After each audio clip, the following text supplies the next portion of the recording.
ఒక విషయం చెప్పుకోవాలంటే నేను అంటే మీ ద్వారా చెప్పుకునేదంటే తారామతి ఇలా ప్లాజా ఇలా ఈ బోట్లు ఈ బస్సులు ఆంజనేయుడు గారు తెచ్చి ఇలా మా హెడ్ ఆఫీస్ ఉన్నదంటే ఆయన కట్టిందే.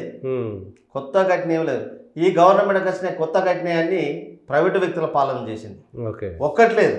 ఇంకా నయం మేము రేవంత్ రెడ్డి గారికి చెప్పేది ఏంటంటే ఒక మంచి ఆలోచన చేసి ఇంకా ప్రతి జిల్లాకు ఒక బడ్జెట్ హోటల్ కట్టి ఎన్ని జిల్లాలు అన్ని జిల్లాలకు ఒక బడ్జెట్ హోటల్ కట్టి ఇలా మన దగ్గర క్రూజ్ నడుస్తాయి, మంచి బ్రహ్మాండంగా నడుస్తాయి బోట్లు పెద్ద పెద్దవి. అలాంటి బోట్లు ఎక్కడెక్కడైతే మన ఇలా ఉన్నాయి, చాలా ఉన్నాయి.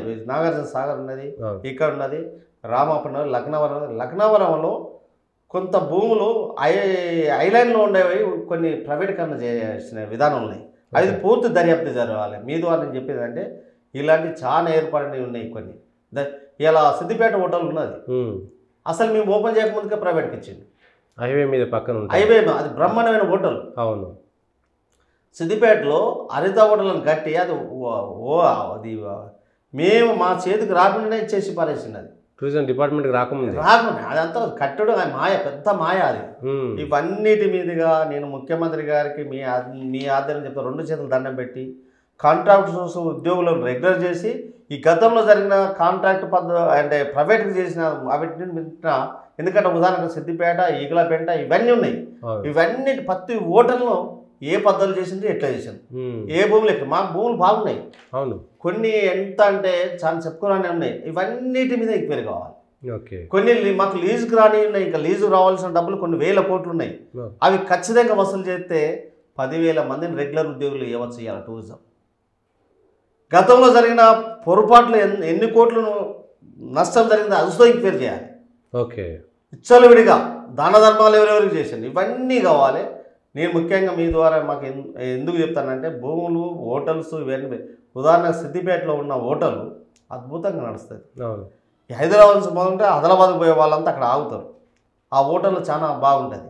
అలాంటి హోటల్ ఇవాళ హైదరాబాద్ నుంచి శ్రీశైలం పోయే తోవల మా అద్భుతమైన హోటల్స్ ఉన్నాయి. అవి ప్రైవేట్కి ఇచ్చేది. ఇవన్నీ ఇచ్చి నడవని ఎందుకు రాని హోటల్ ఇచ్చి వాళ్ళ ఉద్యోగులను బదనాం చేయడానికే తప్ప నడిచే. ఇవాళ ఉదాహరణకు మీకు చెప్పేదంటే ఒక్కసారి టూరిజం ప్లాజా ఎట్లా నడుస్తుంది, ఎందుకు నడుస్తుంది, ఇలా తారామతి బారాందారి ఎందుకు నడుస్తుంది, హన్మకొండ హరిత బ్రహ్మాండంగా నడుస్తుంది. లక్నవరం అద్భుతంగా అక్కడ ఓ దిక్కు సగం కాలు నరకడం, సగం రెక్క నరకడం, అది నడవడం బంద్ చేయడం. రెస్టారెంట్ ఎందుకు నడవదు? ఇలా నితిన్ ఇన్స్టిట్యూట్లో హోటల్ మేనేజ్మెంట్ ఇలా ఇంజనీర్ ఇవన్నీ పక్క పెట్టిన యూత్ అంతా ఇలా అంత హోటల్ మేనేజ్మెంట్ చేస్తాను. అద్భుతంగా ప్రపంచ దేశాలకు అంతా అటు వెళ్తాను. హోటల్ మేనేజ్మెంట్ చేసిన ప్రతి ఉద్యోగిని రిక్రూట్మెంట్ చేసుకొని పెడితే వాళ్ళని ట్రైనింగ్ ఒక 3 టైం ట్రైనింగ్స్ పద్ధతుల్లో తీసుకొని అందులో నైపుణ్యుల వల్ల రిక్రూట్మెంట్ చేసుకుని అద్భుతంగా నడుస్తుంది.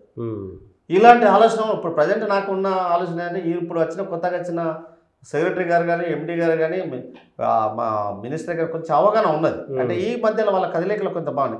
కానీ నిన్నటి విషయం చూసాక నాకు మళ్ళీ ఒక డౌట్ వచ్చింది. నాకు ఇదేంది మళ్ళీ పాత పాలకులు చేసినవి చేస్తారన్న భయం ఉన్నది.